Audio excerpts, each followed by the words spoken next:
Hi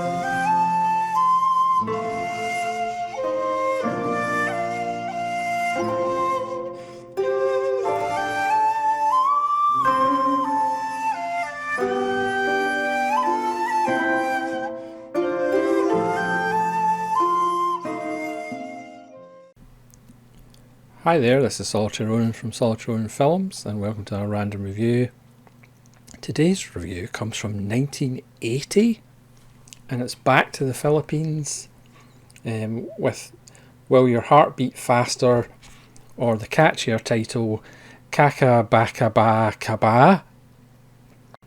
And this is directed by Mike De Leon, starring Christopher De Leon, J.L. Agan, who have appeared on other Philippine films that I've reviewed. This is another one from Kani, the Vinegar Syndrome partner label, and this one is another barking Philippino classic, 1980. The interesting thing about this release is you actually get a bonus feature. You get Miss Philippines from 1947, which is somewhat of a different film, but I'll just mention that in the extras. But you do actually get two features on this release, and again you do get a booklet as well with essays. On the slipcover, the very colourful slipcover, it does describe the film as a dope syndicate hatches a devilish scheme, bedlam explodes and drags everybody into the caboodle, which sums up fairly well.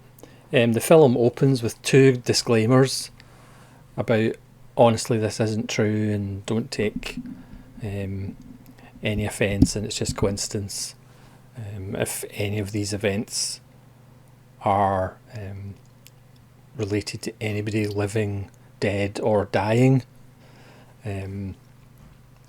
So it's a simple tale. We open up with a Japanese smuggler and his 3 attempts over the years to get into the Philippines, which are bungled by his disguises. He's a hippie, he dresses up as a geisha, amongst other disguises, and he's getting into trouble with his boss. So he comes up with a scheme to smuggle something into the country successfully by putting it in the pocket of Christopher De Leon, who's part of a band, a general ladies' man, and he doesn't get searched because he's a Filipino. And then the Japanese mob, with the help of some local talent, try and get the tape back because it has something very important on it. I mean, again, I'm going to try not to go into spoilers, because again, it's one of those films that a lot of the fun is seeing it for the first time. But there's various attempts by the Japanese to get the cassette back. There's chase scenes and various standoffs. There's also a Chinese gang led by a nefarious woman who gets involved as well. So there's kind of 3 groups of people all mixed up into this caboodle. But the general gist is the Japanese have invented an ingenious way of getting drugs into the country and into the system, and it involves fake nuns and priests. So at the time the film got into a little bit of trouble for blasphemy.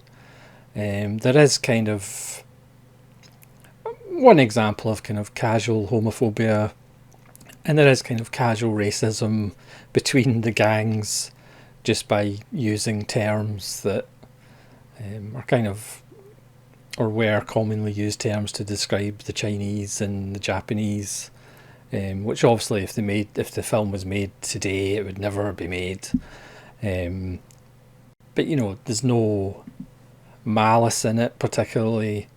But if you're super sensitive, you might be offended by a film that was made 44 years ago now, which just seems bizarre. 44 years. 1980 doesn't seem that long ago. But aside from that, there's some rough and tumble action.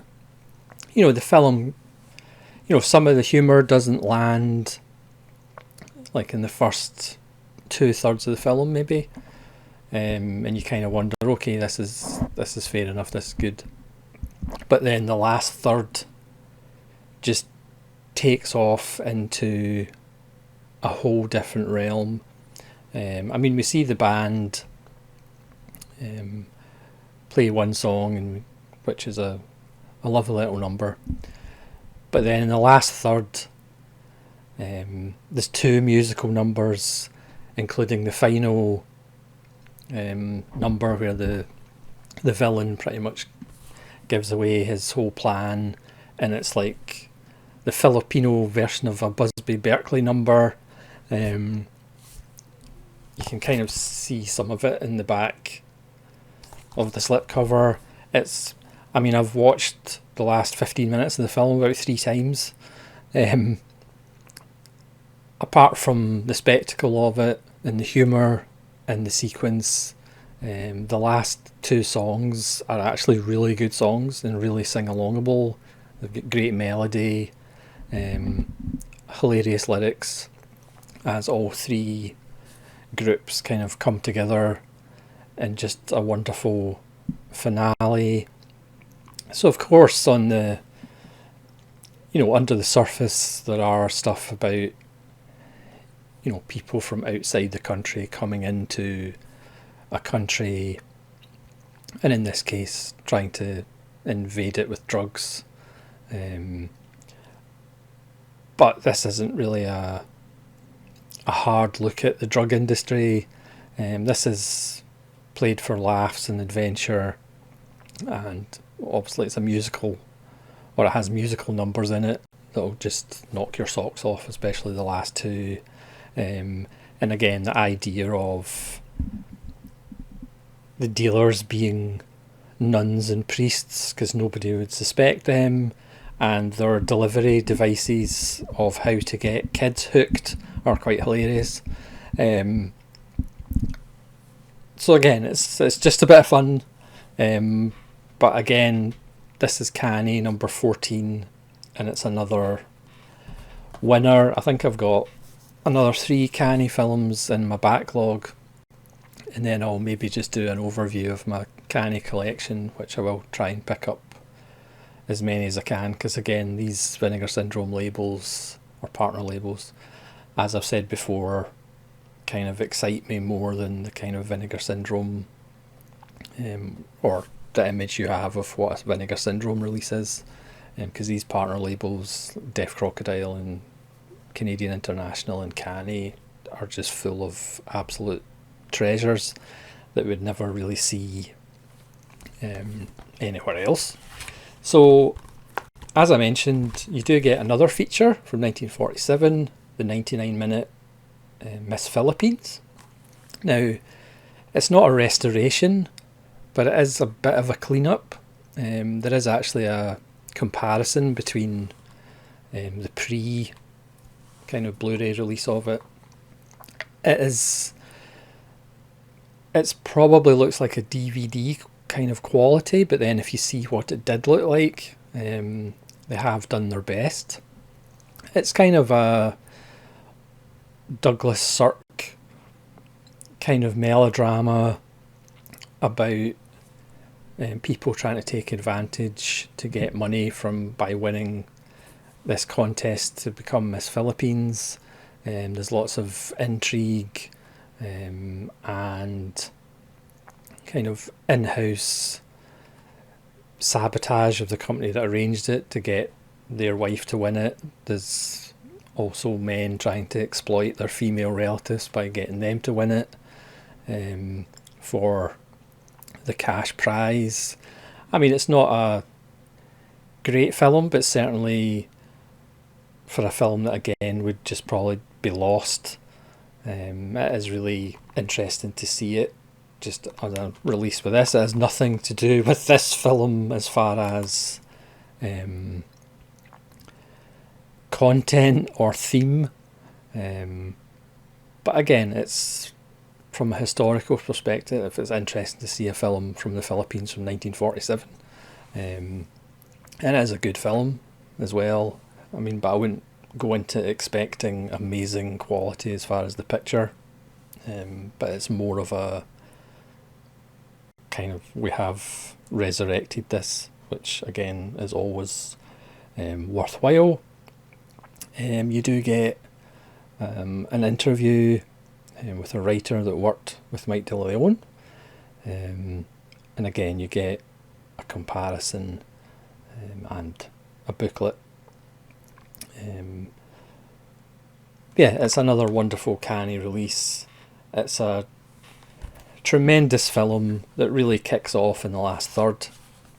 It probably goes to from a 3-star film to, well, definitely a 4-star film, but in rewatches I think it could become even more satisfactory. As I said, I've watched the last 15-20 minutes about 3 times so far, because the final couple of songs are just absolute bangers, with Busby Berkeley production on the last one.